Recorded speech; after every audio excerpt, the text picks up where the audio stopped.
Jadi tak ada unsur kemudian penyembahan terhadap makhluk.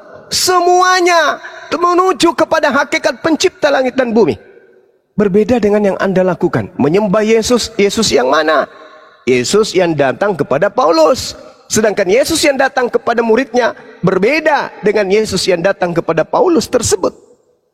Nah, makanya implementasinya kemudian adalah sujud. Sujud dalam beribadah adalah bukti ketaatan manusia tersebut kepada pencipta yang benar. Tapi kalau cuma salto-salto, jingkrak-jingkrak, ya, salto sana, salto sini, joget ke sana kemari, tabrak-tabrakan dan seterusnya, ini prosesi apa?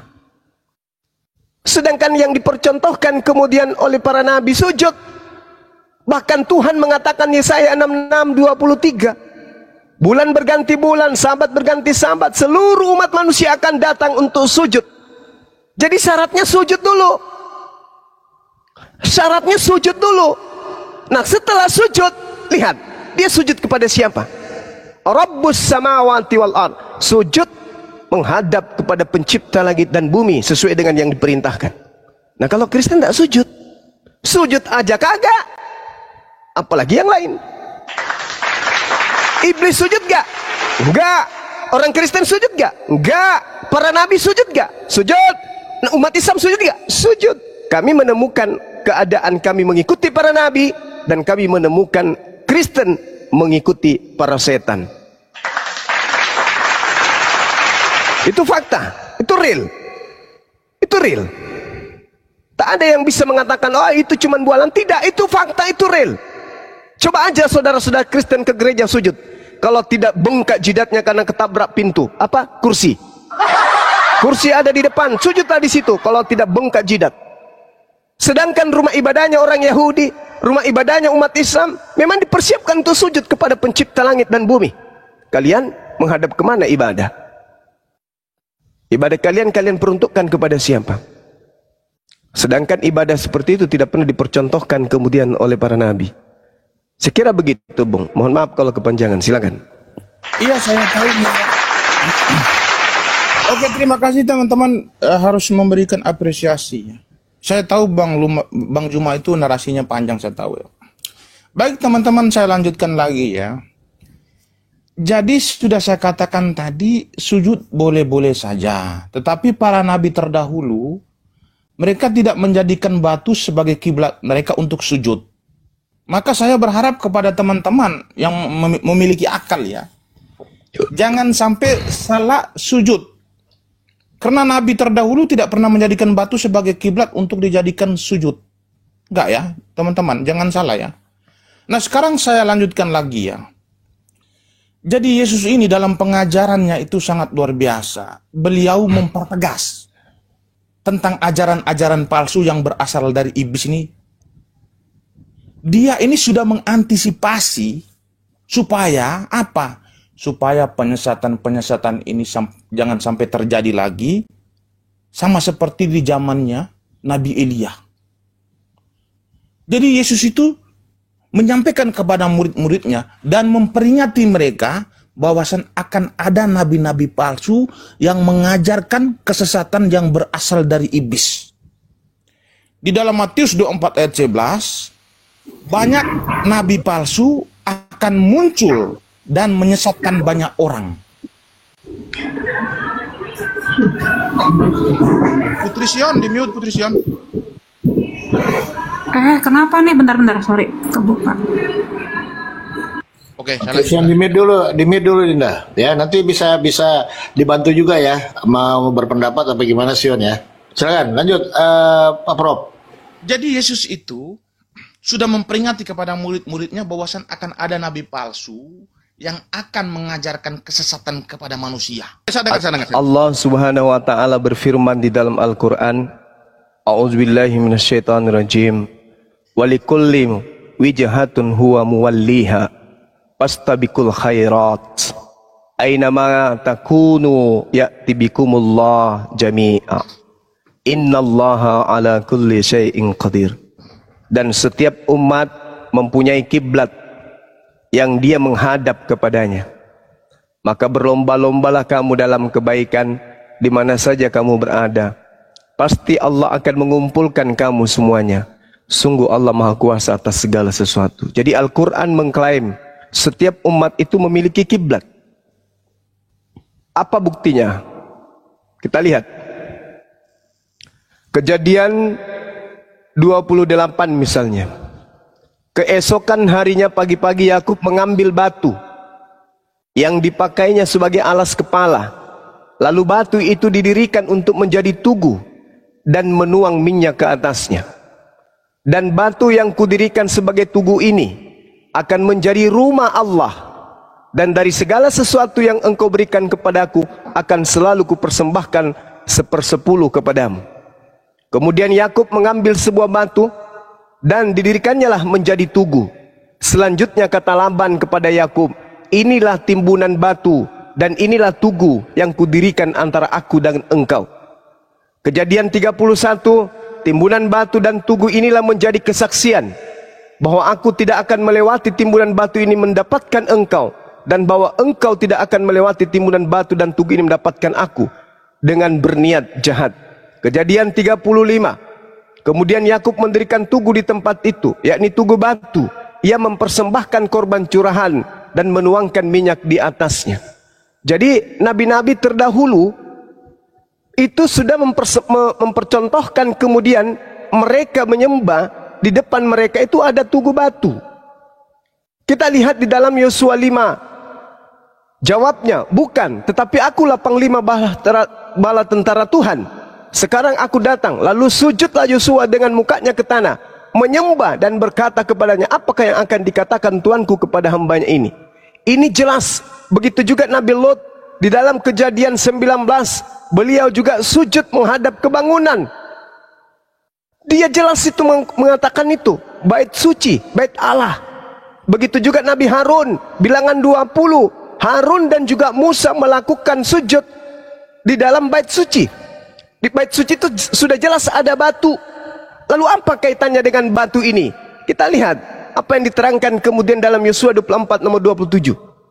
Kata Yosua kepada seluruh bangsa itu, sesungguhnya batu ini akan menjadi saksi terhadap kita, sebab telah didengarnya segala firman Tuhan yang diucapkannya kepada kita.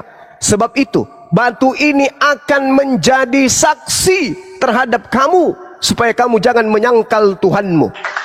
Lalu terkait dengan batu, di dalam kitab Yesaya 6 nomor 67, tetapi seorang daripada serapim itu terbang mendapatkan aku, di tangannya ada bara, yaitu batu berupa batu yang diambilnya dengan sepit dari atas mezbah. Dia menyentuhkan kepada mulutku serta berkata, lihat, batu ini telah menyentuh bibirmu, maka kesalahanmu telah dihapuskan dan dosa-dosamu telah diampuni. Batu, batu, batu dan batu. Itu hanya alat pemersatu sujud, tempat sujud. Yang disembah itu adalah pencipta langit dan bumi. Itu hanya prosesi ibadah. Sebagaimana nabi-nabi yang saya ceritakan kepada saudara, bahwa mereka semuanya menggunakan batu tugu dalam beribadah. Itu yang kami lakukan. Ada Ka'bah bagi kami umat Islam. Ada tembok ratapan bagi saudara-saudara Yahudi. Kristen, mari kita lihat. Di dalam Imamat 17 nomor 11, karena nyawa makhluk ada di dalam darahnya, dan aku telah memberikan darah itu kepadamu di atas mezbah untuk mengadakan pendamaian bagi nyawamu, karena darah mengadakan pendamaian dengan perantaraan nyawa. Kemudian Imamat 17 nomor 14, karena darah itulah nyawa segala makhluk. Sebab itu aku telah berfirman kepada orang-orang Israel, darah makhluk apapun jangan kamu makan. Darah makhluk apapun jangan kamu minum, karena darah itulah nyawa segala makhluk. Setiap orang yang memakan darahnya, atau memakan darah, atau meminum darah, haruslah dibunuh, haruslah dilenyapkan. Sedangkan di dalam pengajaran Markus, murid Paulus, di situ dia berkata, inilah darahku, darah perjanjian yang ditumpahkan bagi banyak orang. Minumlah darahku, makanlah dagingku. Ini ajaran siapa? Makan daging, minum darah, ini ajaran siapa? Sementara ajaran Nabi Musa, darah itu nyawa segala makhluk. Sebab itu aku Tuhan berfirman kepada orang Israel, darah makhluk apapun jangan kamu makan. Darah makhluk apapun jangan kamu makan. Sedangkan Yesus itu adalah makhluk. 1 Korintus 15 nomor 48. Yesus adalah makhluk. Berarti darahnya Yesus jangan kalian minum, jangan kalian makan.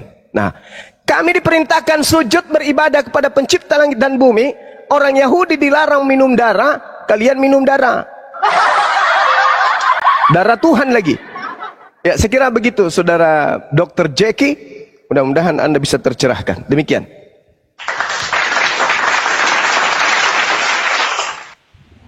Masya Allah. Putri Sion, bisa ditambahkan ajaran para nabi sujud? Assalamualaikum warahmatullahi wabarakatuh, Bang Panapo. Oh ya, waalaikumsalam. Assalamualaikum warahmatullahi wabarakatuh. Waalaikumsalam, Bang. Inspirasi.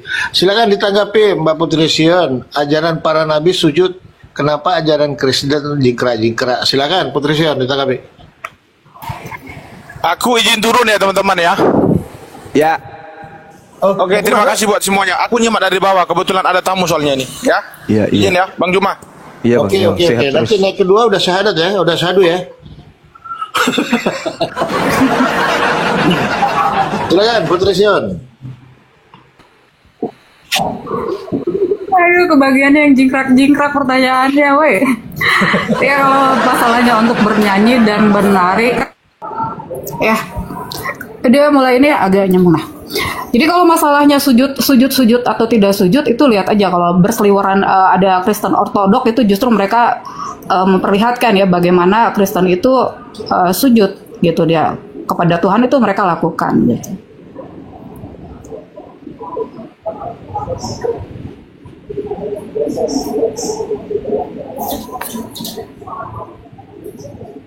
Lanjut.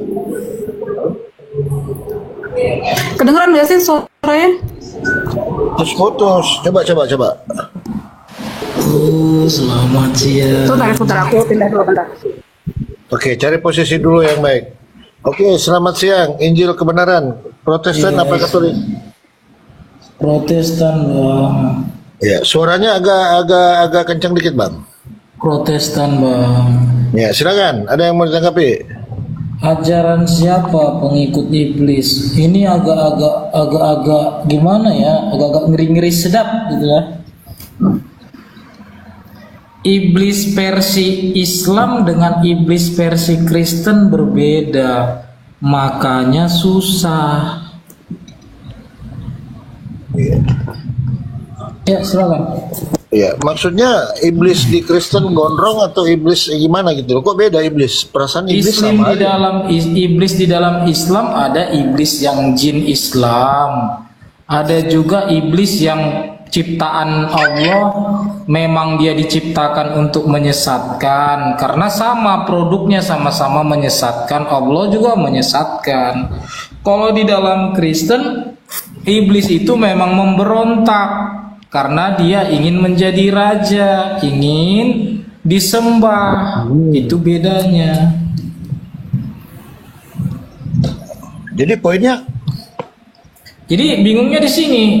Ajaran siapa pengikut iblis? Ini masalahnya. Iblis dalam Islam, ya Allah menciptakan iblis sama produknya, sama-sama menyesatkan. Lalu yang kedua, juga ada juga jin Islam. Nah, di dalam Kristen kalau namanya iblis pemberontak, tidak ada yang namanya iblis itu yang itu apa? Ajarannya sama dengan Yesus. Gitu dia. Hukum di dalam iblis itu dusta, hukumnya Yesus kasih. Jadi udah berbeda gitu loh. Ini apa sih ini? Aduh. Oke. nggak paham gitu.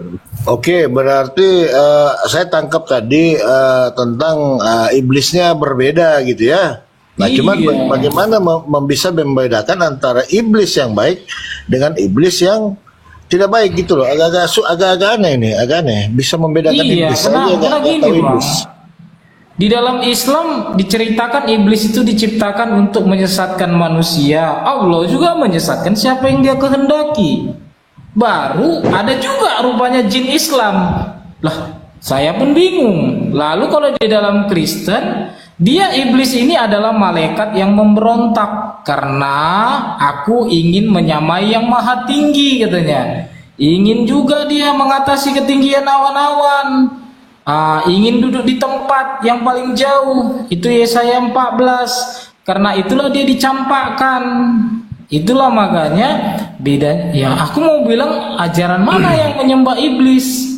Ya kalau Boleh. menurut Islam, Islam Oke. iblisnya Islam cemana? Iblisnya Kristen bagaimana? Jadi bingung jadinya gitu. Oke, Oke, dapat baik. poinnya. Silakan, Dai. Silakan. Jadi iblis itu kejahatan.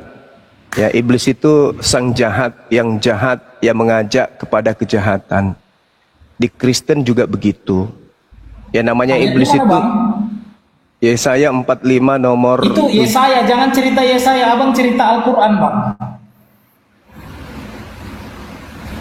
Al-Quran sudah menjelaskan. Mana ayatnya iblis itu sang jahat? Coba tuh. Anda boleh diam dulu nggak, Bang? Ya saya mau nggak usah ceritakan apa Bang, biar saya kalau lari dari topik saya nggak mau Bang gitu. Iya, udah dia turun. Tidak mau, Kamu dia turun, tidak kamu mau turun. karena dia penyembah iblis. Kamu turun karena Kristen itu pengikut setan, iblis. Mulai Mau saya menghujat. jelaskan? Mau saya buktikan kepada saudara? Ya buktikan. Oke, baik. Anda mengutip Yesaya 14. Ya. Yesaya 14 itu iblisnya disebut bintang timur. Bukan. Yang datang kepada Bukan. diam dulu. Bukan. Diam. Yesaya 14 Bintang timur. Bukan. Yesaya 14. Yesaya 14. Mampus. Ngotot tapi bahlul. Maka tidak mau mendengar. Ngotot Tak tapi sepakat. bahlul. Saya jelaskan sama Anda ya. Yesaya 14 jelas sekali dikatakan bahwa iblis di sana mengaku sebagai bintang timur, bintang fajar. Lalu yang datang kepada penulis di Pulau Patmos itu mengaku siapa? Bintang timur, bintang fajar. Oke? Lalu dikatakan di Yesaya 14, bintang timur ini ingin menyamai Tuhan. Tetapi Tuhan malah mengatakan apa? Sebaliknya ke dalam dunia orang mati engkau diturunkan. Apa kata Yesus? Angkatan jahat ini minta satu tanda, tapi tidak diberikan sebuah tanda apapun kecuali anak manusia turun ke dalam alam maut. Dan pada hari ketiga dia akan bangkit. Siapa yang kemudian mengikuti ajaran angkatan jahat bangkit pada hari ketiga? Karisteng. Oke? Siapa yang masuk ke dalam kubur? Nabi kami terangkat ke langit. Jadi yang masuk ke kubur siapa? Bintang timur. Yang bangkit pada hari ketiga siapa? Bintang timur. Siapa yang menyembah bintang timur? Karisteng. Kenapa Yesus memberikan kemudian tanda orang yang masuk ke dalam kubur kepada angkatan jahat? Ya karena kejahatan. Jahat satu komplotan dengan orang jahat. Iblis bersaudara dengan orang jahat. Angkatan jahat minta satu tanda dan tidak akan diberikan satu tanda apapun kecuali kebangkitan pada hari ketiga. Siapa pengikutnya? Karisteng. Siapa yang menyembah kepada bintang timur? Karisteng. Ada yang lain selain Karisteng menyembah bintang timur? Tak ada. Cuman Kristen. Siapa bintang timur ini? Yesaya 14. Lucifer.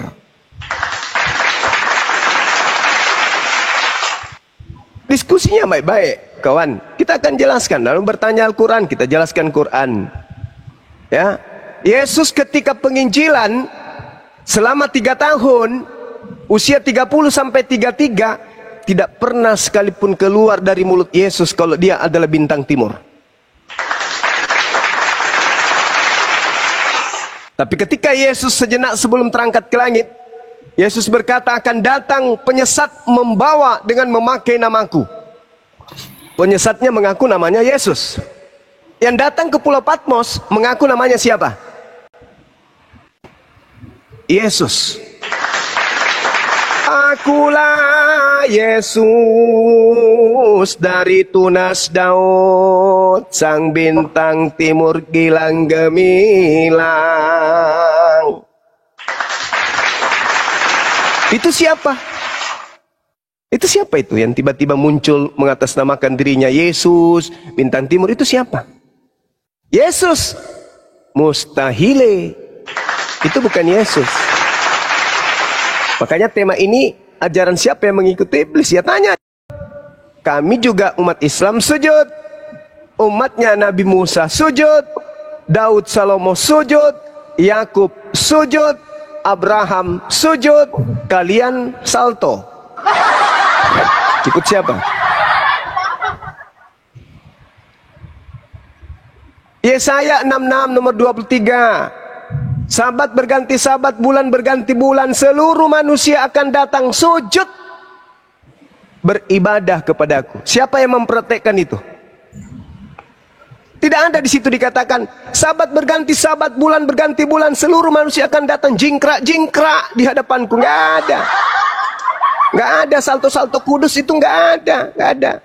Nggak ada. Tepuk tangan kudus itu mana ada? Yang ada sujud. Sujud. Sujud. Wajah ke tanah. Ya, aduh, salam semuanya. Jadi kalau misalkan untuk masalah sujud tadi kalau udah dijelasin bahwa orang Kristen itu juga bukan gak bersujud ya, tetap juga ada.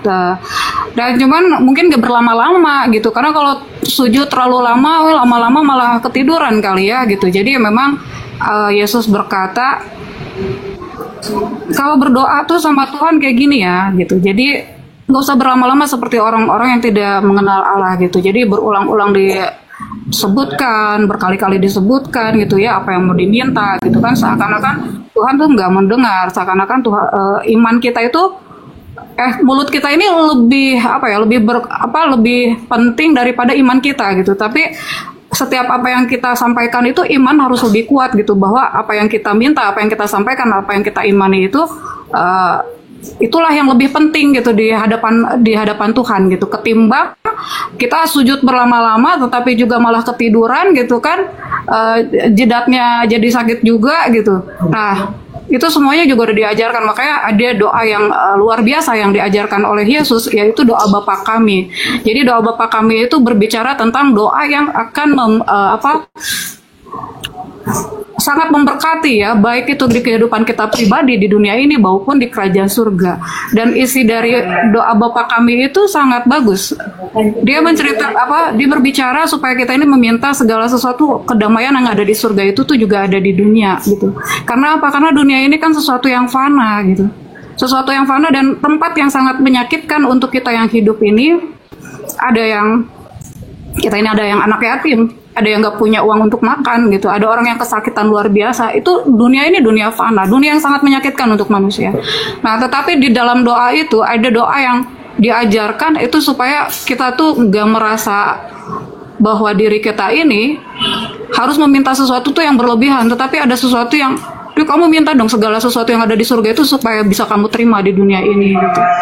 Nah, juga di dunia ini kan banyak pencobaan-pencobaan gitu. Pencobaan-pencobaan yang dari iblis itu benar nggak gitu kan, melemahkan iman kita. Makanya dalam doa Bapa Kami itu ada juga supaya kita tuh meminta Tuhan tuh jauhkan kita dari pencobaan-pencobaan itu gitu. Nah, jadi ada cara berdoa yang Tuhan ajarin gitu. Dan kata Yesus justru dia berkata begini, kamulah sahabat-sahabatku. Artinya Tuhan itu sebetulnya dengan sangat baik sudah memberitahukan melalui kedatangan Yesus itu ya kita tuh bukan sekedar hamba, kita tuh adalah sesuatu yang memang sangat dikasihinya gitu.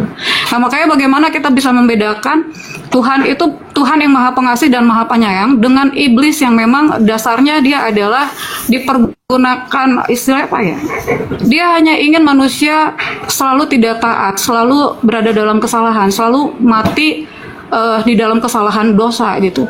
Dan sampai akhir yang namanya iblis itu dari awal itu kalau bisa kita perhatikan ya, sosok dia itu dari awal memang hanya menyesatkan orang gitu. Apapun yang disampaikan oleh Tuhan, selalu dia ingin supaya manusia itu tidak mendengar pada Tuhan gitu, supaya nggak taat gitu, melanggar.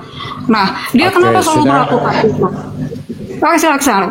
Kalau terlalu Saya panjang, mau tanya silakan. dulu nih kepada Putri Sion. Sabar. Lanjut ke Runda. Apa yang dilakukan Kristen yang merupakan firman Tuhan?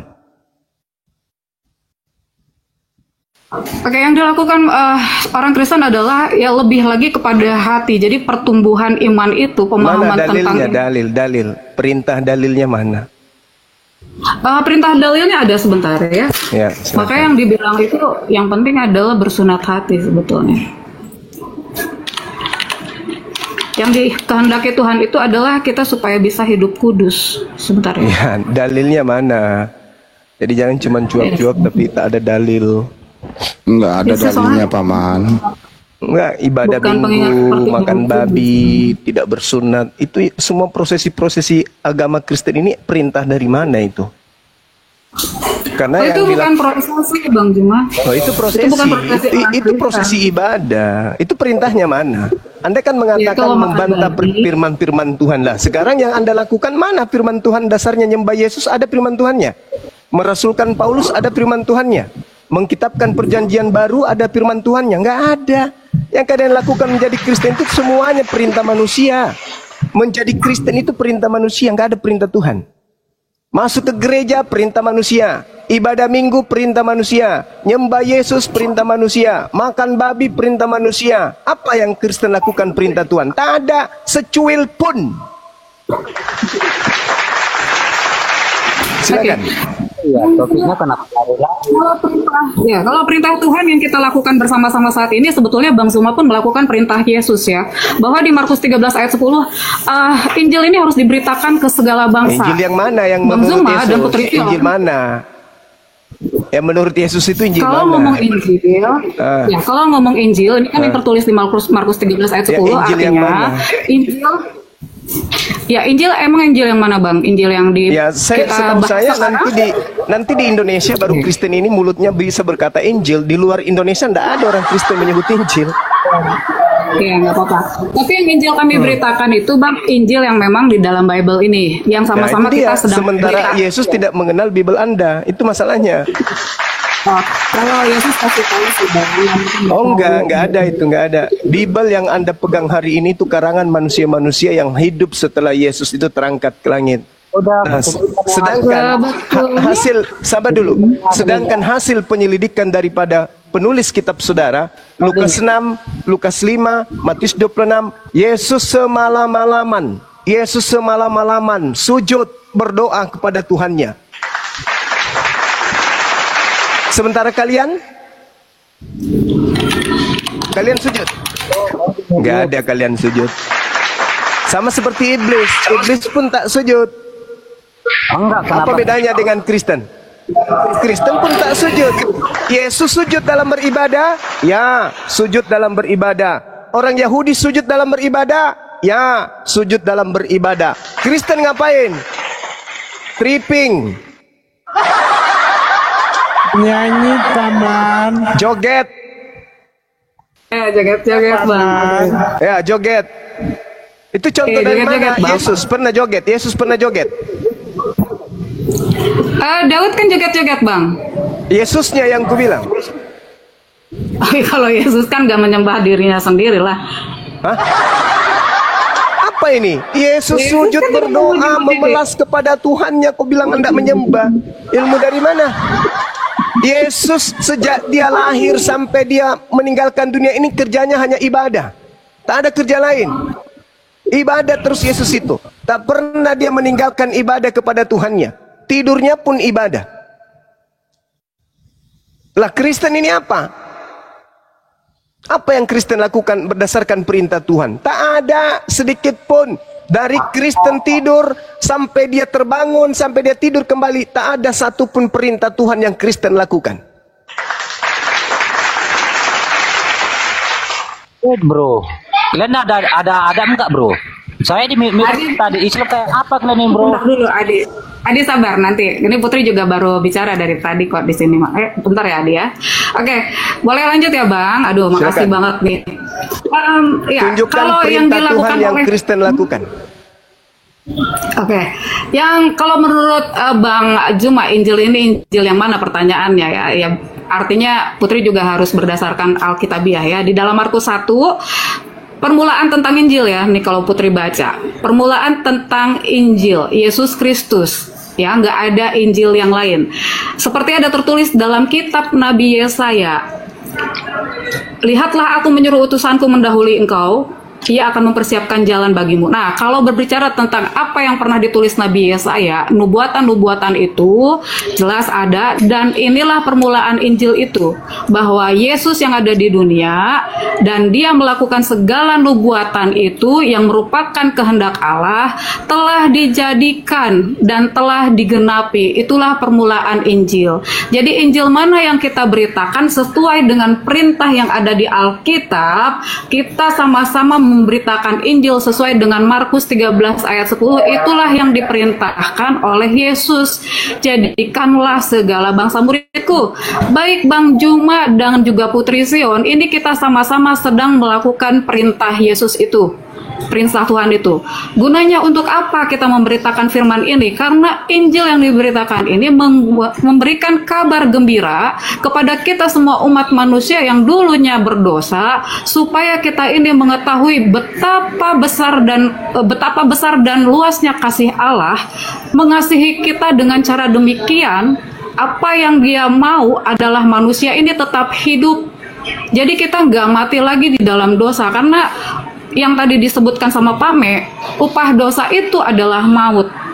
Jadi bentuk upaya dan bentuk wujud dari kasih Allah yang dinubuatkan itu dijadikannya, dan itu sudah terjadi. Inilah yang kita lakukan Bang Juma. Kita sama-sama memberitakan ini supaya apa? Supaya banyak orang mengerti dari apa yang dinubuatkan itu, maksud tujuannya juga apa dari nubuatan itu. Nah, penginjilan ini gunanya untuk apa? Supaya kita tahu bahwa memang benar Allah itu maha kasih. Tetapi iblis itu tidak maha kasih gitu.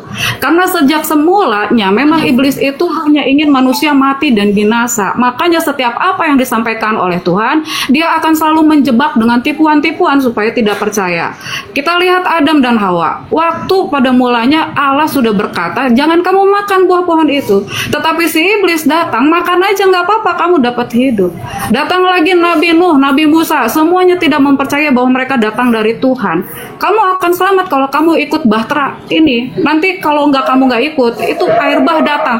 Tetapi banyak manusia menertawakan mereka dan nggak percaya. Masa itu dari Tuhan? Nah, sampai pada penggenapan ya. Jadi sebelum adanya Yesus di dunia ini kan bukan ujuk-ujuk gitu, tetapi Tuhan memberitahukan dulu, sama seperti kepada Adam waktu awal. Jadi dia kasih tahu dulu nih, ini saya akan menyelamatkan kamu. Itulah sebagai bukti kasihku, supaya kamu kenal bahwa aku adalah Allah yang maha kasih. Nah, pada saat kita sudah menerima Biar ini, dia mendongeng dulu, biarkan. Oke, ya. Terima kasih Bang Juma. Silakan. Jadi pada waktu Tuhan sudah menyampaikan ini kepada para nabi, itu disampaikan kepada manusia dan itu dituliskan dan itu akan kekal sampai akhir zaman. Inilah yang kita lakukan Bang Juma bersama-sama, supaya apa? Penginjilan ini sampai ke ujung-ujung bumi didengarkan oleh semua manusia, menjadi kesaksian, dan kesaksian inilah yang akan mengadili kita semua. Artinya apa? Waktu kita pakai ini, kita coba lihat Nabi Nuh. Waktu Nabi Nuh berkata, ayo naiklah ke dalam bahtera ini, orang lain gak mau percaya. Sampai pada air bah itu betul-betul datang, barulah mereka mati ya di dalam air bah itu. Nah, sama kedatangan Yesus nanti yang kedua kali pun sama seperti itu. Orang akan ternyata iya ya, ternyata dia Tuhan gitu. Tapi orang gak mau percaya bahwa ini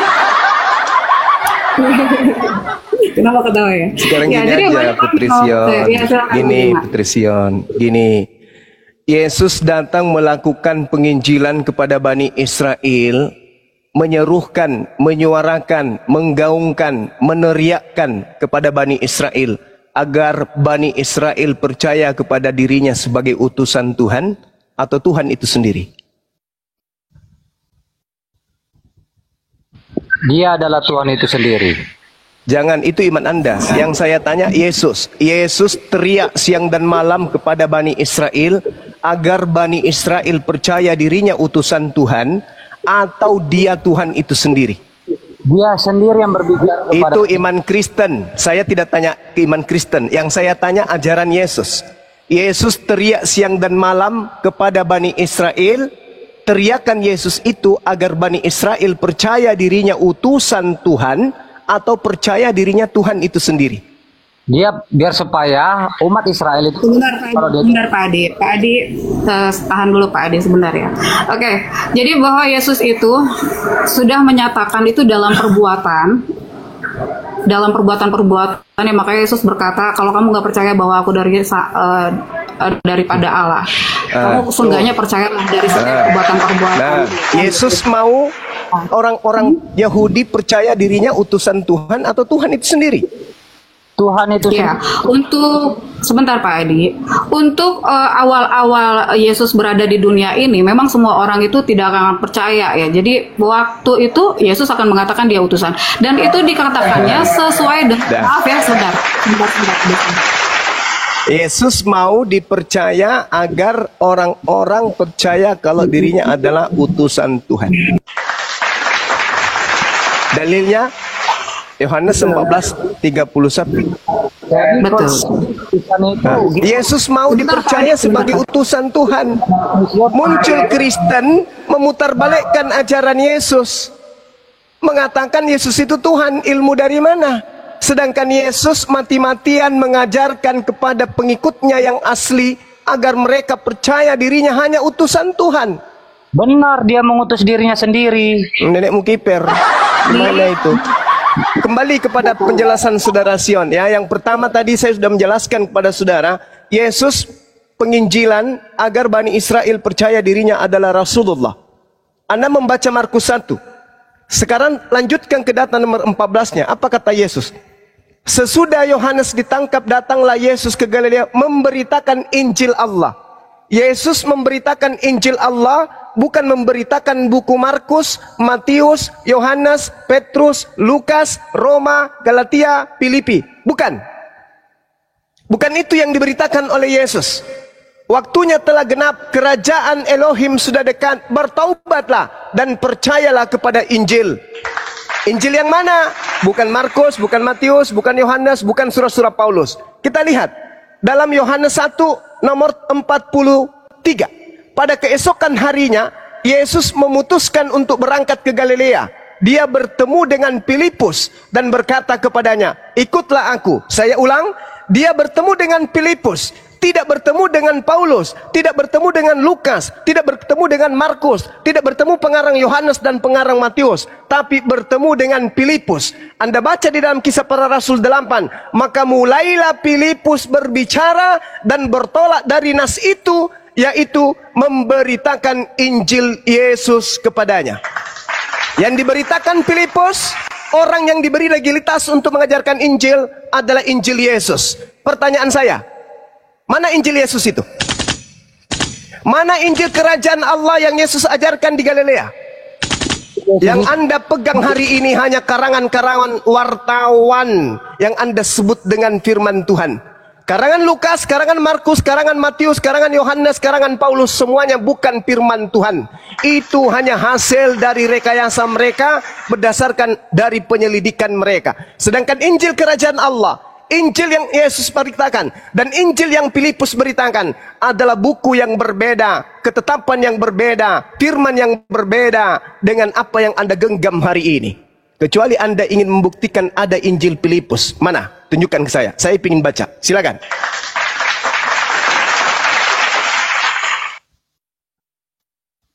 Jadi kalau dikatakan bahwasannya mana Injil Yesus Kristus itu adalah dia sendiri. Artinya Nenek Mukiper. Yesus mengatakan segala firman yang engkau berikan kepadaku telah aku sampaikan kepada mereka dan mereka semuanya tahu dengan benar dan mereka percaya bahwa engkaulah yang telah mengutus aku. Mereka yang menerima segala firman yang Yesus sampaikan percaya Yesus adalah Rasulullah. benar. Kamu katakan Rasulullah. Rasulullah itu. Tahu kenapa Anda menerima perkataan-perkataan wartawan dan mengatakan Yesus itu adalah Allah itu sendiri, Tuhan itu sendiri.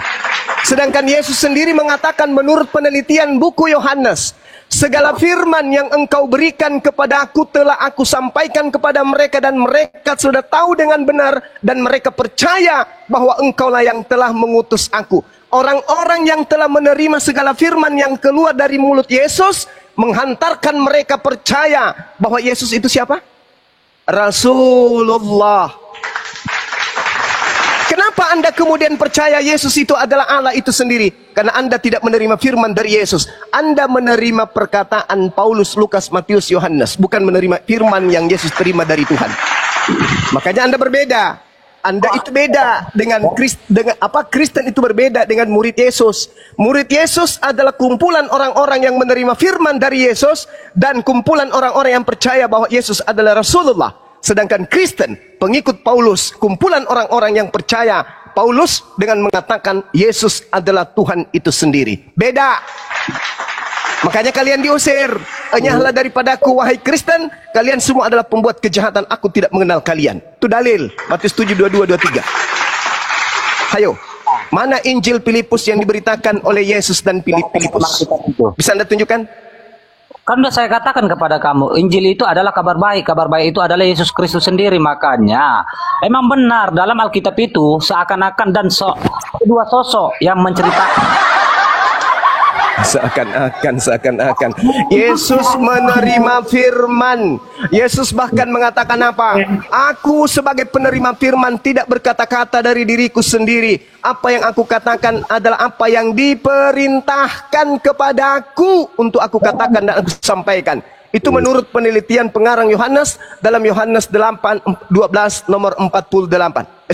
Yohanes 8 Yohanes 12 nomor 49. Iya, saya nggak mau mengkir itu. Emang yang tertulis emang seperti itu. Tapi kamu betul. mengutip-ngutip sesuatu narasi utusan Nabi. Tapi kamu menolak bahwasanya dia itu adalah Allah itu sendiri. Itu ajaran yang datang dari luar, penyesat. Murid-muridnya, dengar. Murid-muridnya percaya. Ini kesaksian Yesus. Yesus bersaksi. Segala firman yang engkau berikan kepadaku telah aku sampaikan semua firman itu. Dan ketika mereka telah menerimanya, mereka tahu dengan benar. Dan mereka benar-benar percaya bahwa engkau yang telah mengutus aku. Titik. Jangan kau tambahi. Jangan kau tambahi bahwa aku adalah Tuhan. Jangan kau tambahi. Karena segala firman yang Yesus sampaikan kepada pengikutnya sudah menerimanya. Dan mereka semua percaya Yesus adalah utusan Tuhan. Titik. Jangan kau tambah-tambahi imanmu. Segala firman yang engkau berikan kepadaku telah aku sampaikan kepada mereka dan mereka telah menerimanya dan mereka benar-benar percaya bahwa aku adalah aku, bahwa aku adalah Tuhan itu sendiri, bahwa aku adalah Elohim, bahwa aku adalah Bapa itu sendiri. Mana dalilnya? Mana? Boleh diam, biar saya yang jawab. Silakan. Oke, dalam Roma 11 ayat 36. Roma kau bawa, Roma. Yesus pernah mengajarkan buku Roma? Hah? Hei, kitab Roma itu ditulis tahun 60-an. Hei, Yesus mengajarkan Injil tahun 30 sampai tahun 33. Bro, ikannya di mana, bro? Segala firman yang engkau berikan telah aku sampaikan. Sebelum Yesus terangkat ke langit, firman-firman itu telah Yesus sampaikan semuanya. Nggak ada lagi firman lain. Jadi Roma, Galatia, Filipi, Kaliki, Pararang, itu semua adalah karangan Paulus sendiri. Bukan firman yang keluar dari mulut Yesus. Ingat, aku Yesus tidak berkata-kata dari diriku sendiri. Paulus berkata-kata seenak jidat. Lukas berkata-kata seenak perut. Markus demikian juga adanya. Begitu juga penulis Matius dan juga Yohanes. Yesus tidak berkata-kata dari dirinya sendiri. Saya ini kan saya menjelaskan iman saya. Jangan sampai saya membuka data dalam Islam. Paham? Silakan Anda buka. Bible aja nggak ngerti. Sok membahas Islam. Dalam surah Yasin itu tentang Paulus juga. Nenek Mukiper. Sabar. Ayo tunjukkan mana Injil Filipus yang diberitakan Filipus yang berasal dari penginjilan Yesus pada saat dia di Galilea. Mana? Tunjukkan. Slow dulu Kak Sion. Dia ini udah kelewatan mulutnya Kak. Karena mulut dia ini udah nggak benar. Yang nggak benar yang mana? Mulut kau itu nggak benar. Makanya Yang mana yang nggak benar? sadar. Ya udah gini aja. Gini aja. Coba kamu jelaskan kepada saya surah Al-A'raf ayat 16. Oke, saya tunjukkan kepada Anda surah Al-A'raf ayat 16. Ya. Apa yang Anda imani di situ? Apa yang Anda lihat di sana? Saya melihat di situ siapa? Siapa yang menyesat iblis? Qala fa bima aqwaitani la aqwalanna lahum siratakal mustaqim. Iblis menjawab, karena engkau telah menyesatkan aku, pasti aku akan selalu menghalangi mereka dari jalanmu yang lurus. Pertanyaannya, siapa yang menyesatkan iblis? Oke, Anda baca data-data sebelumnya. Saya sudah baca dari surah Al-A'raf ayat 11. Saya sudah baca Al-Hijr ayat berapa? Apa yang Anda temukan di sana? Sedangkan Allah berfirman di dalam Al-Quran, di dalam surah Saya sudah Sad, baca surah. Allah bertanya kepada iblis, wahai iblis, apa yang menghalangimu untuk beriman dan tunduk kepada apa yang kuperintahkan? Apa yang menghalangimu? Kata Allah kepada iblis, apa yang membuat engkau tidak mau sujud kepada Adam? Apakah engkau lebih baik daripada Adam? Apakah penciptaanmu lebih hebat dari, atau kau menyombongkan diri? Dan iblis mengatakan, aku lebih baik daripada mereka. Saya sudah baca semua dari Al-A'raf ayat 11 dengan surah Al-Sad 73 sampai berapa ya? Sampai 80 udah saya baca. Nah, Itu siapa yang tidak mau sujud di situ? saya bertanya kepada kamu. Ya. Dalam surah Al-A'raf ayat 11, siapakah yang menyesatkan iblis? Jelas, iblis diberi tangguh untuk sesat. Yang kutanya pertanyaannya dalam surah Ya. Al-A'raf ayat 11, siapakah yang menyesatkan iblis? Monggo jawab. Iblis itu diciptakan oleh Allah dari api, dan dengan kesombongannya iblis sendiri mau untuk sesat. Fasajadal malaikatu kulluhum ajmaun. Lalu para malaikat itu semuanya bersujud illa iblis, kecuali iblis. Istakbara wa kana minal kafirin, dan iblis menyombongkan diri, dan iblis termasuk golongan orang kafir. Ya iblis, ma mana'aka antas juda lima khalaqtu biada. Apa yang membuat engkau wahai iblis untuk menghalangi kamu? Apa yang menghalangi kamu untuk sujud kepada apa yang aku ciptakan dengan kekuasaanku sendiri? Apa yang menghalangimu? Apa kata iblis? Ana khairum min. Aku lebih baik daripada Adam. Oke. Ayat 14 benar. Oke. Anda benar yang Anda katakan. Saya bertanya dalam surah Al-A'raf ayat 11 ayat 16 ya, karena saya sudah baca dari surah Al-A'raf ayat 11 sampai 16 Ya. menemukan suatu titik. Kalau dalam surah Al-A'raf 11 itu kan Allah Subhanahu wa taala menyuruh para malaikat untuk sujud kepada Adam kecuali iblis. Ternyata di situ hanya malaikat saja yang disuruh untuk sujud, bukan iblis. Seandainya iblisnya malah ditanya, wahai iblis, ya iblis, ma mana'aka antas juda lima halaktu biada. Wahai iblis, apakah yang menghalangi kamu sujud kepada yang telah aku ciptakan dengan kekuasaanku? Iblis menjawab, ana khairum min. Saya tidak mau sujud karena aku lebih baik daripada dia. Lalu Anda bertanya, siapa yang menciptakan kemudian? Siapa yang membuat iblis itu kemudian sesat? Allah menciptakan kejahatan, Allah menciptakan kebaikan. Siapa yang mau jahat, silakan. Siapa yang mau baik, silakan. Ada dalil? Yesaya 45 nomor 7 Anda baca. Tuhan yang menciptakan segala kebaikan, dan Tuhan juga yang menciptakan segala kejahatan. Kenapa iblis itu kemudian berpotensi menjadi jahat? Karena Allah menciptakan kejahatan, Allah juga yang menciptakan kebaikan. Allah adalah pencipta segala sesuatu. Allah adalah sumber segala sesuatu, tak ada yang lain. tadi nggak dapat apanya saya, bro. Saya bertanya kepada kamu. Saya sudah mengunci. Itu sudah jelas jawabannya. jelas. Apanya yang kamu tidak dapat? Sudah jelas, iblis sesat karena iblisnya yang mau. Makanya ditanya, ya iblis, ma mana'aka antas juda lima khalaqtu biada. Mute, bro. Saya di mute. Saya Apa yang menghalangi engkau wahai iblis sehingga kamu tidak tunduk kepada apa yang kuperintahkan, yaitu menghormat kepada makhluk bernama Adam yang kuciptakan dengan kekuasaanku sendiri. Apa kata iblis? Yang menghalangiku adalah aku lebih baik daripada Adam. Kok saya Halaktani minnar, aku engkau ciptakan dari api, sedangkan dia dari tanah. Jadi yang menghalangi ada iblis hormat kepada perintah Tuhan, yaitu karena dia sombong, sama seperti kalian. Kenapa kalian tidak mau sujud kepada pencipta? Karena kalian sombong. Kenapa kalian tidak mengikuti ajaran Yesus? Karena kalian sombong. Wa kanal kafiru ala rabbihi zahira. Kenapa saya harus di-mute, bro? Bang Juma lagi menerangkan, kamu ngomong terus. Jadi Daya. nggak denger jawaban, goblok. Ini kamu diam aja, bro. Kamu nggak denger Daya. jawaban. Nih, kita kan berdialog Itu jelas apa yang disampaikan oleh Bang Suma. Kamu aja nggak mau menerima. Sekarang kita kerucutkan masalah, bro.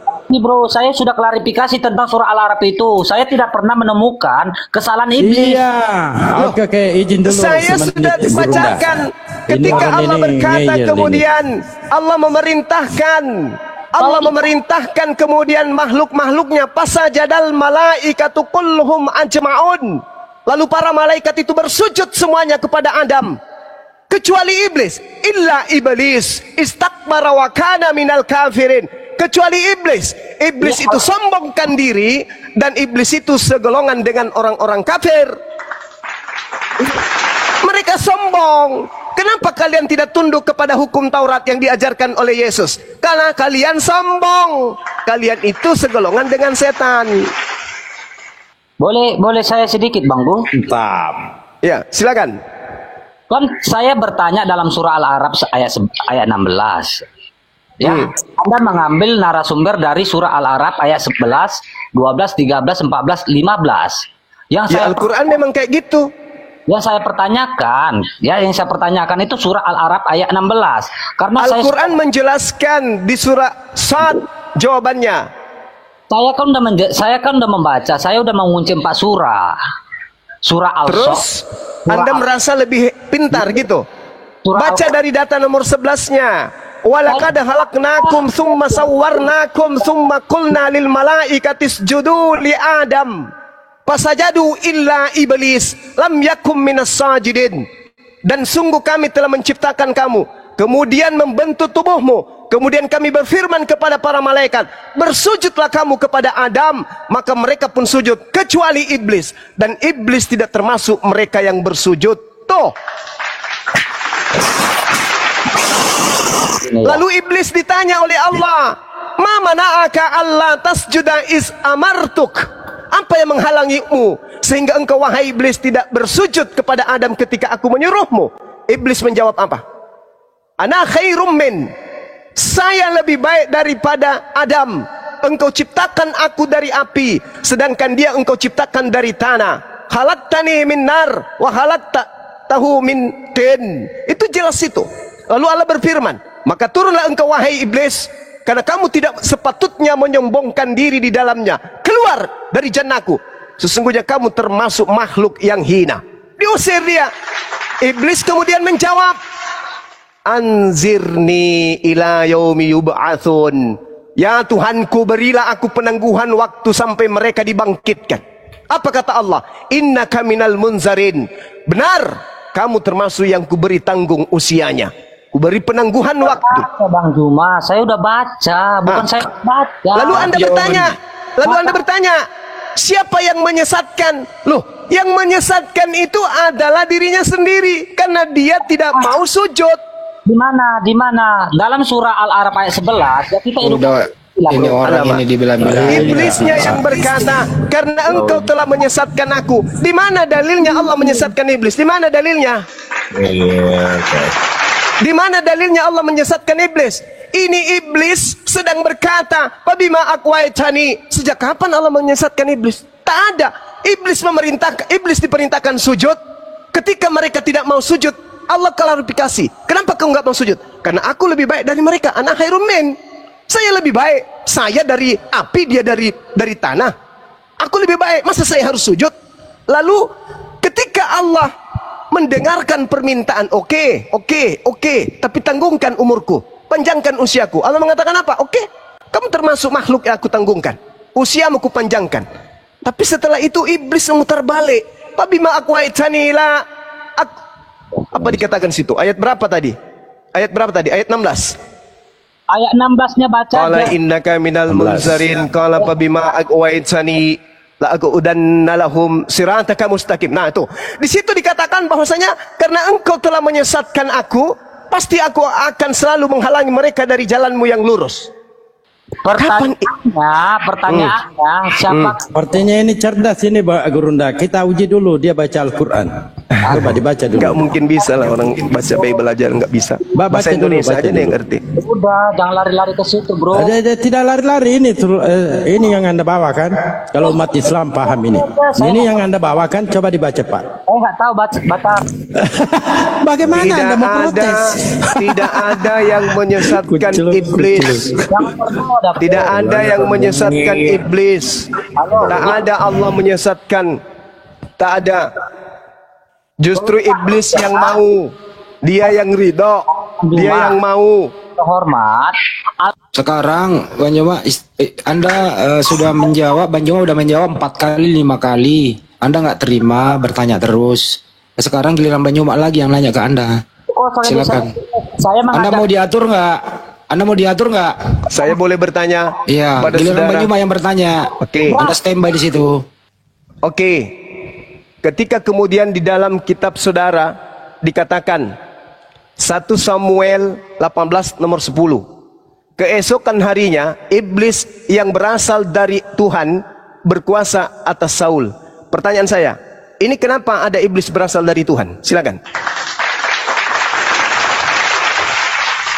Jawab. Saya bukan Jawab bang, jawab. aman. Nanti saya jawab 1 Samuel itu. Sekarang Giliran Anda Anda jawab. sekarang. 1 Samuel 18:10.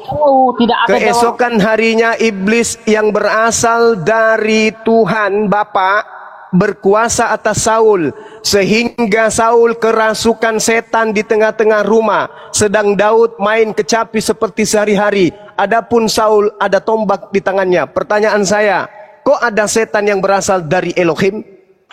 Jawab. Kok Elohim mengutus setan? Jawab. Nanti saya jawab itu. Sekarang saya sudah jawab tadi. Sekarang tugas Anda menyelesaikan ini. Udah bilang sama kamu, saya sudah baca. Kamu mau diatur nggak? Sekali lagi nih ya, kamu mau diatur atau tidak? Kamu diam, kamu Nah, kok. deh. Kamu diatur ya? Oke, nggak mau diatur. Udah cukup. Selesai. Nggak mau diatur. Bang Ya. Juma udah menjawab 6 kali loh. Nah, kamu ulang-ulang pertanyaan yang sama. Nah, kan gitu. Namanya iblis itu memutarbalikkan fakta. Ketika dia mengatakan fabima aqwaitani la aqudanna lahum. Karena engkau telah menyesatkan aku. Allah menyesatkan iblis. Bukannya kronologinya sudah dijelaskan tadi. Ketika kemudian Allah memerintahkan para makhluknya untuk sujud menghormat kepada Adam, iblis yang tidak mau malah ditanya, "Hei iblis, apa yang menghalangimu untuk sujud kepada apa yang aku ciptakan? Ma mana'aka alla tasjuda is amartuka?" Apa yang menghalangimu sehingga kamu tidak bersujud kepada Adam ketika aku menyuruhmu?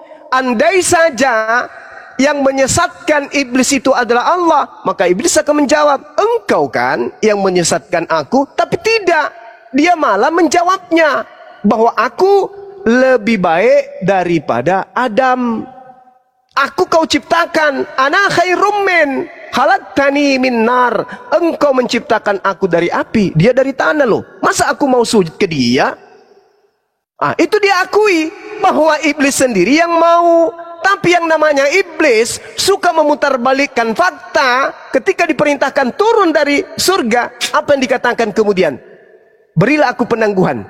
Allah menjawab, yes, aku panjangkan usiamu. Lalu iblis kemudian memutarbalikkan cara kerja dia. Fabima aqwaitani la'aghwannahum. Karena engkau telah menyesatkan aku. Hah? Kapan aku menyesatkan kamu? Kapan Tuhan menyesatkan kamu? Kamu sendiri yang memilih itu. Kamu yang mau untuk tidak sujud kepada perintahku. Aku perintahkan kau menghormat kepada Adam, kau tak mau. Malah alasanmu karena engkau lebih baik daripada Adam. Ya aku berikan keinginanmu. Kamu mau panjang umur, aku berikan. Sekarang kok kau nuduh aku karena kau telah menyesatkan aku. Iblis, iblis. Datanglah tadi si penanya, pengikut iblis. Kenapa Tuhan, siapa yang menyesatkan iblis? Baca Quran. Inilah yang dipesankan bahwa iblis itu suka memutarbalikkan fakta. Yang tadinya utusan diputar menjadi pengutus. Yang tadinya ciptaan diputar menjadi pencipta. Yang tadinya makhluk diputar menjadi khalik. Yang tadinya manusia diputar 100% Tuhan. Itu iblis. Yang tadinya yang digantung adalah manusia terkutuk, pemakan suap, orang munafik, pengkhianat, diputar oleh iblis. Yang digantung ini adalah orang yang benar. Iblis itu cara kerjanya kayak begitu, suka memutar-mutar. Iblis ingin kemudian menipu Allah, ingin menipu Allah, tetapi kemudian justru dia menjerumuskan dirinya ke dalam api neraka. Inilah yang terjadi. Seperti Putri Sion ngomong bla bla bla, tapi tak ada poin kebenaran yang dia sampaikan. Semua prosesi keagamaan Kristen, proses bertuhan, prosesi berhubungan kepada sama manusia, itu tak ada firman Tuhan, tak ada. Makanya dikatakan iblislah yang menjadi bapakmu, dan kamu mau melakukan keinginan-keinginan si iblis. Kita tanya, atas keinginan siapa Kristen menyembah Yesus? Oke, selamat. Atas keinginan siapa? Bapak enggak. Atas keinginan siapa kemudian Kristen mengimani kematian di atas tiang salib? Kematian atas keinginan Bapak? Bukan. Atas keinginan siapa kemudian orang Kristen mengimani Paulus sebagai rasul? Keinginan Bapak? Bukan. Atas keinginan siapa kemudian Kristen ibadah minggu? Keinginan Bapak? Bukan juga. Atas keinginan siapa kemudian Kristen menghalalkan semua makanan yang diharamkan Yesus? Keinginan Bapak? Bukan. Semuanya bukan. Makanya Yesus mengatakan apa? Enyahlah daripadaku, kalian semua adalah pembuat kejahatan. Pak Juma? Ini kamu punya etika nggak sih? Bang Juma lagi ngomong lu panggil. Coba orang tuamu lagi ngomong lu panggil. Kau nggak ada etika banget kau. Oh, beda bos. Kamu punya etika nggak? Ya silakan. Dengar dulu. Bang Juma bilang Kristen itu dilarang makan babi, mereka malah makan. Pertanyaan saya, dalam ayat Al-Quran ada yang mengatakan bahwa Nabi Muhammad itu pernah melanggar, yang dia mengharamkan apa yang dihalalkan Allah. Dia melawan Allah itu. Apakah itu benar? Makanya ditegur sama Allah. Mengapa engkau mengharamkan sesuatu yang dihalalkan kepadamu? Dihalalkan apa terhadap istrinya? Dihalalkan makan dan minum madu. Kenapa dia haramkan? Ditegur oleh Allah. Nah, justru itu orang utusan itu, orang yang dipercayai oleh Allah, dia tidak akan menentang dengan orang yang mengutus dia. Dia tidak menentang. Itu menentang karena Allah menegur tidak ada dia tentang. Tidak ada dia tentang. Jangan Anda memaknai ayat suci Al-Quran dengan ilmu botol. Tak ada Nabi Muhammad menentang. Dia ditegur karena kehilafan. Ditegur karena khilaf. Karena mengharamkan sesuatu yang sudah digariskan untuk dihalalkan. Ya, maka ditegur oleh Allah. Wahai nabiku, seandainya menentang seperti Paulus, itu baru menentang. Paulus lah itu penentang Tuhan. Paulus itu, dia mengatakan hukum Tuhan itu sampah, tai, skubalon. Itu baru penentang Tuhan, itu Paulus. Berarti Muhammad bukan menentangnya, tapi dia keliru ya. Hilaf. Terima kasih. Pertanyaan saya Bang Juma. Bang Juma tadi menjelaskan bagaimana tentang Adam dan Hawa, bagaimana tentang ini. Terus lagi yang nanya ke lu lah. Di sini saya juga mau bertanya, Adam dan Hawa itu diciptakan oleh Allah itu di surga apa di bumi? Di surga dong. Baca Kejadian 2. Adam itu dicipta di mana? Banget. Di surga. Saya tanya Islam kok jawabannya di Bible. Itu anehnya kalian. Kalau tanya Al-Quran, jawab Al-Quran, bukan Bible, bos. Oke. Saya sudah jawab. Kok gimana iman kalian Oke. ini? Saya tanya iman abang jawab pakai Alkitab. Gimana Udah, nggak usah sih, Abang? cerewet. Nggak usah cerewet. Adam dicipta oleh Allah di jannah. Oke, berarti abang baru belajar ya. Karena kemarin saya sempat naik, saya tanya, abang bilang di bumi. Yang mana pernah di bumi? Ini setan suka mutarbalikkan fakta, setan suka memutarbalikkan fakta, itu setan.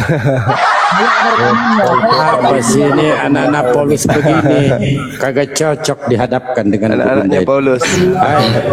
Anak Paulus. Sekarang saya nanya balik, Anda izinkan diam dulu. Ya, silakan. Saya nanya ke dia lagi. Sebentar. Menurut kamu, dengerin pertanyaannya. Adam itu diciptakan di mana? Adam diciptakan di mana sesuai Bible? Jawab. Kalau kau nggak jawab, gua turunin. Saya ke kamar, sabar.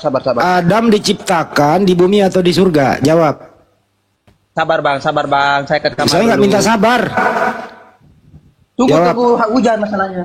Adam diciptakan di bumi atau di surga? Pakai Bible, jawab. Kan dikembalikan pertanyaanmu. Jawab. 1.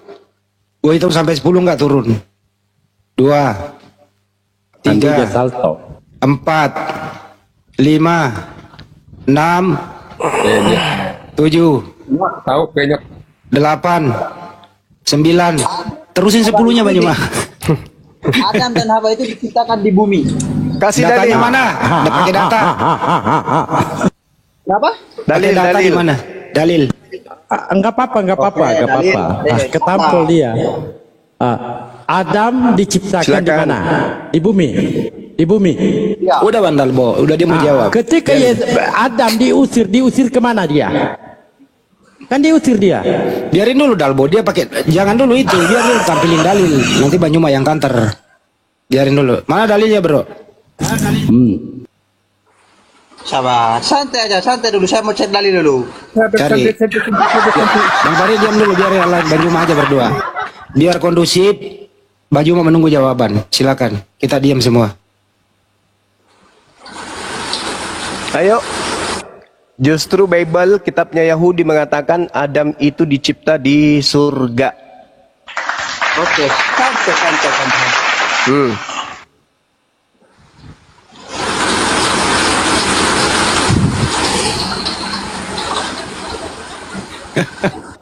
Dia buka berangkas cari data. Wa ya Adamu uskun anta wa zawjukal jannah fakula min haitsu syi'tuma wa la taqraba hadhihi asy-syajarata fatakuna minaz zalimin.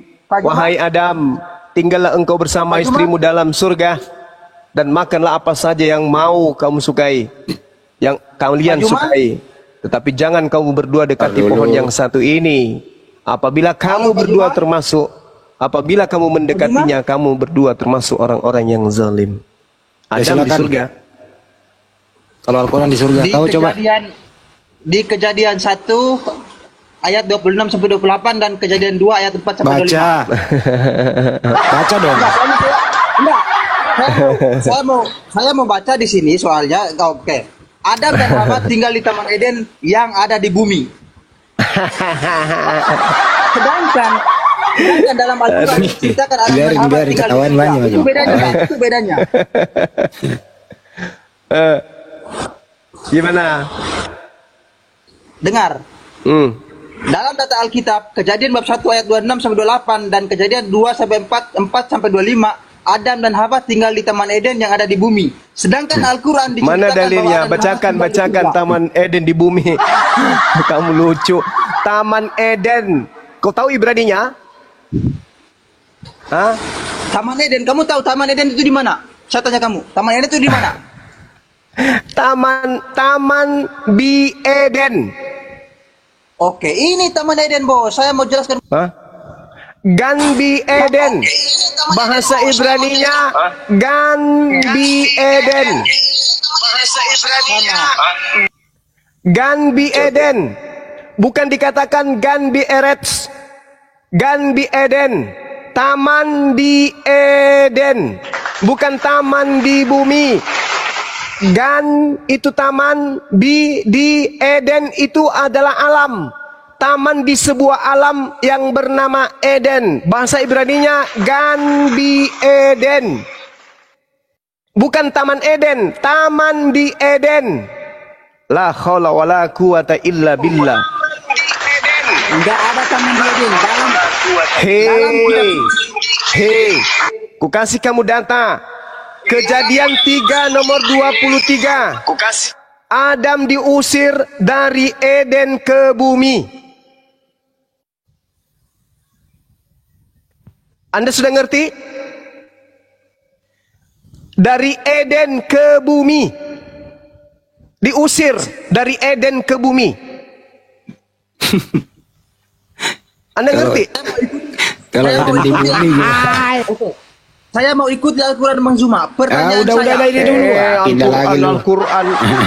Bible yang kalian ambil dari agama Yahudi menjelaskan Eden itu berbeda dengan bumi. Eden itu taman. Oke, sedangkan bumi itu Eretz. Oke, gini. Apa? Abang Kamu ngomong apa? Bang Zuma, biar enak diskusinya, ada nilai positifnya. Abang dulu yang jelas ya. Biar enak diskusinya. Betulin dulu signal mula. Itu sama halnya Anda. Kalau Anda mengatakan Eden itu di bumi, Kejadian 3 nomor 23 itu sama halnya Bang Zuma diusir dari Makassar ke Indonesia.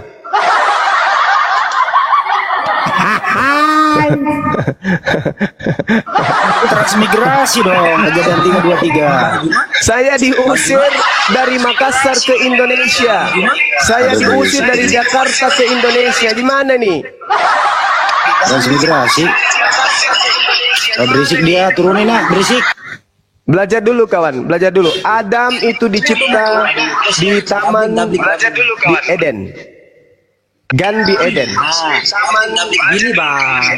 Doubling dia, berisik dia Bang Zuma. Doubling gimana dong? Itu dia. Noise. Itu tanya aja Bang Handi, tanya aja.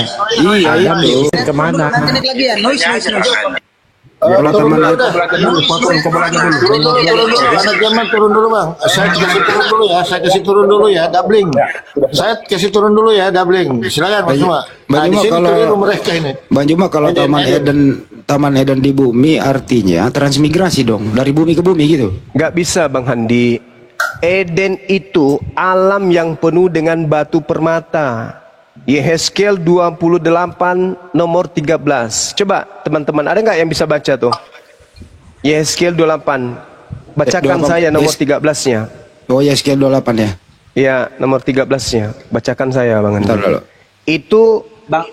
Itu alam yang Eden ini Apa, Bang penuh Zuma? dengan batu-batu Saya baca. Ya, Diam silakan. dulu. Ya. Engkau di Taman Eden, yaitu taman Tuhan, taman Elohim, penuh segala batu permata yang berharga. Yaspis merah, krisolit, dan yaspis hijau, permata pirus. Krisopras dan neprit, lajurit, batu darah malaikat. Tempat tatahannya diperbuat dari emas dan disediakan pada hari penciptaanmu. Itu di mana? Ya di Eden lah, di bumi nggak ada kayak gini. Nggak ada ini di bumi, nggak ada. Ini nggak ada di bumi, ini di Eden. Oke, Bang Zuma. Takbir, Allahu Akbar, Masya Allah. Al-Quran tak pernah salah, Bung. Al-Quran tak mungkin keliru. Bang Zuma. Nggak usah Ya. Bang Zuma, kau hadapi itu lo data. Dengar, iya data. Bang saya gini Bang. Iya, silakan. Supaya diskusi ada nilai positifnya. Maksudnya saya beri kesempatan Bang Zuma untuk bernarasi. Setelah itu saya menyanggap pernyataan dari Bang Zuma. Apakah sejauh mana kebenaran suatu Al-Quran ada dengan bertanggungjawabkan berdasarkan konseptual yang ada di dunia, di bumi ini, bukan asumsi. Maksudnya gini Bang, suatu isi Al-Quran itu atau isi Alkitab itu kita buktikan dengan kenyataan di duniawi. Udah, Apabila Ya, buktikanlah tadi itu. Buktikan yang tadi Pertanyaannya- itu, batu-batu itu tadi. Ya, pertanyaannya kalau Eden di bumi, dengerin pertanyaannya. Kalau Eden di bumi, dengerin dulu pertanyaannya. Kalau di Eden di bumi, di negara manakah Eden itu sekarang? Silakan. Irak. Itu Di di negara mana? Irak. Saya mau buka. Di saya Irak mau buka referensinya. di Irak itu coba tampilkan di mana itu Iraknya. Kita tampilkan. Coba Ada- buka. ada aja. Coba buka di Irak mana? Daerah RT berapa? Dekat mana gitu? Iya, coba kasih lihat. Mantap, ini kita mau lihat Irak ini. Berarti dekat aneh nih Bang Andi, dekat Gurundi. Nggak ada di mana. Jangan-jangan dibolangi nih. Dibolangi kali Bang Juma. Dibolangi kali. Ulangi. Buset. Wah, taman Ayo Eden di Irak silakan, nih. silakan Anda tunjukkan kemudian di mana Eden berdasarkan Yehezkiel. Engkau di Taman Eden, yaitu Taman Elohim, penuh segala batu permata yang berharga. 1. Yaspis merah. Pernah lihat? Ada yang pernah lihat? Pernah Di mana? di Bisa surga. ditemukan? Di surga. Tidak ada Eden. yang pernah nemukan. Krisolit, ada yang pernah lihat batu krisolit? Enggak. Ada yang pernah? Bang. Burung Yaspis Ada. hijau Di pernah? Jeneponto. Ada yang pernah kemudian melihat permata pirus pernah? Enggak. Krisopras pernah? Enggak. Neprit Nggak ada, pernah? Bang Cuma. Enggak. Nasurit pernah? Enggak. Batu dara pernah? Enggak. Nggak pernah. Batu malakit pernah? Enggak. Nggak pernah juga. Tatahan yang dibuat dari emas yang disediakan pada hari penciptaan pernah? Enggak. Berarti pernah. bukan di dunia. Tidak paman. Tapi Belajar sebentar ya. dulu. Saya Jangan telepon dulu ragukan orang. keilmuan saya. Saya Ya, telepon oke. dulu orang presidennya Irak ya. Tunggu dulu, kau telepon presidennya Irak. Tunggu dulu. Bang Juma. Sayangnya tidak ada kopi, Bella. Lu diam dulu, saya mau nelpon presidennya Irak. Apa benar ada di sana? Adakah air minum? Sat.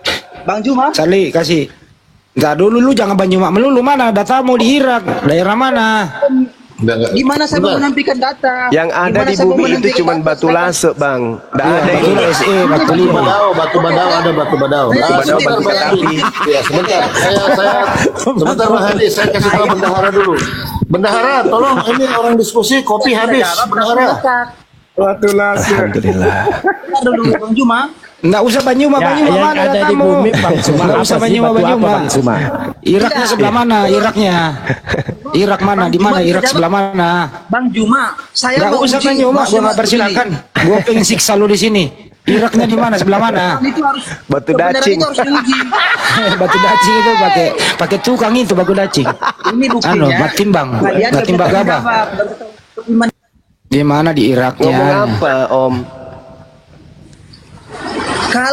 Kalau Adam dan Hawa itu diciptakan di surga, Enggak usah pindah di Iraknya di mana dulu? Ah, Bukan nggak batu bisa. merah, batu darah. Gua turunin nih kalau gua nggak jawab nih. Sri Arjuna. Ah, gua turunin. Gua turunin kalau gua nggak jawab. Iraknya sebelah mana? Gua siksa lu. takut kan? Selalu takut kalian. Iya, Iraknya sebelah mana? Iraknya di mana? Saya mau menampilkan. Saya belum bisa on cam. Ya nggak bisa, tuh turun. Kalau nggak bisa, lu turun. Udah. Saya jelaskan dulu ya. Melalui Bible. Kalau di Al-Quran kan sudah jelas sekali. Adam itu di surga.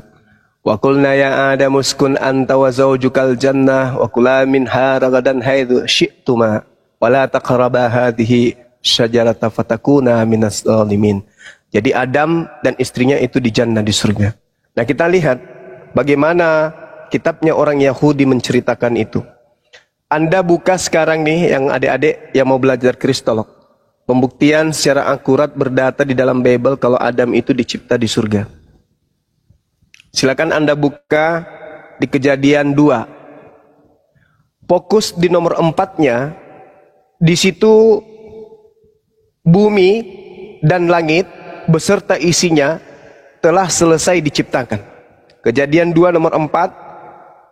Bumi dan langit telah selesai diciptakan. Jadi pada data nomor 4 di Kejadian 2 selesai penciptaan langit dan bumi beserta isinya. Nah, di nomor 5-nya teman-teman, di situ belum ada Adam, di bumi belum ada Adam. Nomor 4, langit dan bumi beserta isinya sudah diciptakan. Langit dan bumi beserta isinya sudah diciptakan. Nomor 5, di bumi belum ada Adam. Padahal tadi semua isinya sudah diselesaikan untuk diciptakan. Tapi Adam belum ada di bumi. Nah, kemudian di nomor 6-nya coba Anda lihat pelan-pelan. Kabut naik berasal dari bumi. Oke? Kabut naik ke langit berasal dari bumi. Lalu di nomor 7-nya apa? Adam diciptakan kemudian. Selesai. Saya ulang, saya singkat. Nomor 4, bumi, langit dan bumi selesai diciptakan beserta isinya. Kejadian 5, di sana belum ada Adam. Padahal tadi sudah selesai. Penciptaan bumi dan isinya sudah selesai. Tapi Adam nggak ada. Lalu di nomor 6-nya, kabut naik ke atas, ke langit. Nomor 7-nya, di sanalah baru Adam kemudian diciptakan. Al-Quran menjelaskan bahwa Adam alaihissalam diminta oleh Allah untuk tinggal bersama istrinya di jannah. Oke? Tak ada kemudian jalan untuk mengatakan Adam itu dicipta di bumi, tak ada. Lalu berlanjut, Anda lihat di Kejadian 2 nomor 8-nya. Kita lanjut sedikit ya, teman-teman. Di sana berlanjut penciptaan taman di Eden. Jadi taman yang ditempatkan di Eden itu baru dicipta oleh Allah, di mana tempat Adam dibentuk. Nomor 9, Tuhan menumbuhkan berbagai pohon yang berasal dari bumi. Tadi ada kabut naik, kabut bersama dengan material yang ingin digunakan oleh Allah untuk menciptakan Adam beserta pohon-pohonan yang berasal dari bumi untuk ditanamnya di Eden. Kita lihat di nomor 19, Allah menciptakan segala hewan dari tanah lalu dibawa ke Adam untuk dilihat oleh Adam. Lalu kita lihat lagi di Kejadian 3 nomor 22 sampai nomor 24. Allah tidak mau Adam memakan buah kehidupan yang bisa menyebabkan Adam kekal. Nomor 23, Adam diusir dari Taman Eden kemana? Ke bumi. Ke asal tanah dia dibentuk. Asal tanah yang dibentuk dari bumi. Dikembalikan Adam ke asal tanah itu, ke bumi. Dia diusir. Nomor 24-nya, malaikat kerub menjaga taman di Eden.